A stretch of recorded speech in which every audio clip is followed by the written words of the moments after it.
AC circuit containing only a capacitor.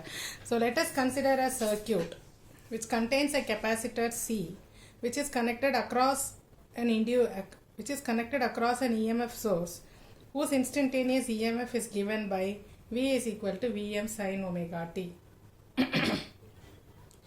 And Q is a charge that is deposited on the capacitor due to this EMF. At any instant of time, the EMF developed across C can be given by E is equal to EMF across the capacitor. E can be written as Q by C, where Q is a charge during that instant of time and C is a capacitance of the capacitor. Now by applying the Kirchhoff's voltage law, V minus E will be equal to 0, or V minus Q by C will be equal to 0, which means V will be equal to Q by C, or Q will be equal to V into C. We know that the instantaneous current I will be equal to dq by dt, rate of flow of charges dq by dt. Therefore this expression now can be written as, instead of Q, I is equal to dq by dt. So instead of I, so we have to find out I, isn't it? So instead of I will be writing dq by dt. So I, instantaneous current I is equal to dq by dt, and that will be equal to d by dt of Q is V into C. So I will be equal to d by dt of V is Vm sin omega t into C. C is constant, so that can be taken outside. Therefore I will be equal to C into Vm into d by dt of sin omega t. If you differentiate sin omega t, you will be getting cos omega t into omega. So I will be equal to C into Vm into cos omega t into omega. So since omega is a constant, I will bring it near C. So this can be written as C omega into Vm. Cos omega t can be written as sin omega t plus pi by 2. Sin omega t plus pi by 2.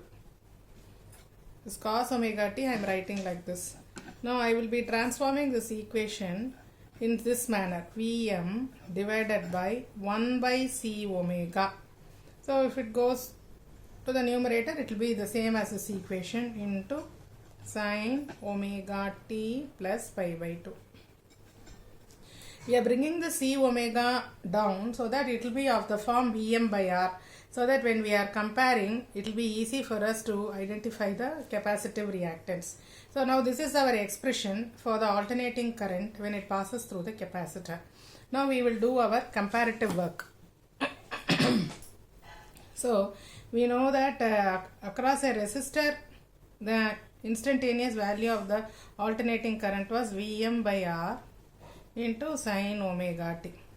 So when we compare these two equations, in the place of the resistance we have 1 by C omega. That means 1 by C omega here is the reactance offered by the capacitor for the alternating current in the circuit. Therefore 1 by C omega therefore is called as a capacitive reactance. It acts like the resistor in an ordinary circuit. And 1 by C omega is represented by XC, where XC is called as the capacitive reactance. Is it visible? No. Okay, I will write it on the top. So XC is called as a capacitive reactance. It is a reactance offered by the capacitor for the alternating current, and that XC is equal to 1 by C omega. Now if you compare this expression with this expression, that is, when you compare this expression with the expression for voltage, V is equal to Vm sine omega t. When you compare these two expressions, we see that the peak value of the alternating current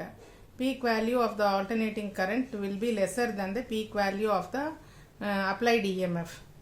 And next, if you see the phase, here the phase of the applied EMF is omega t, while that of the alternating current is omega t plus pi by 2, which indicates that in a capacitive circuit, current leads the voltage.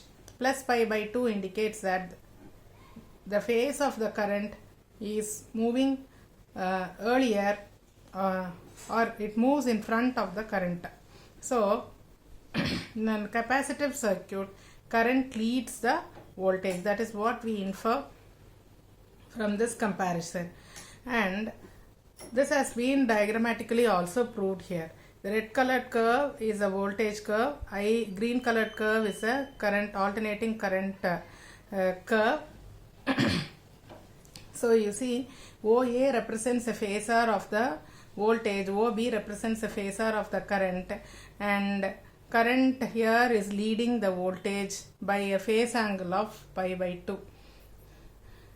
And that is what I have written here, Im sin omega t plus pi by 2.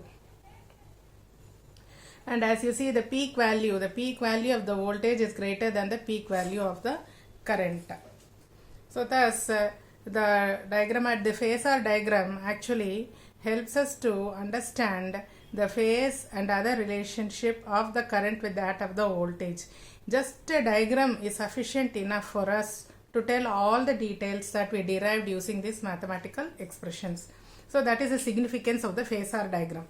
Now, if you look at the capacitive reactance, we see that XC is equal to 1 by C omega, or the capacitive reactance XC can be written as 1 by C into this omega can be written as 2 pi f, that is the angular frequency formula, where f is the frequency of the alternating current.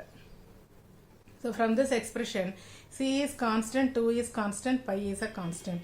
So if the frequency of the alternating current increases, what will happen? XC and F are inversely proportional. The capacitive reactance will decrease, which means a capacitor offers a less reactive path for alternating current. Ideally speaking, if the frequency of the alternating current tends to infinity, then the value of the capacitive reactance will tend to 0. That means for ideal case, a capacitor will offer nil reactance for an alternating current. On the other hand, this is for AC. All these discussions is for AC. On the other hand, for a DC, we know that for a DC, frequency will be equal to 0 because it is unidirectional.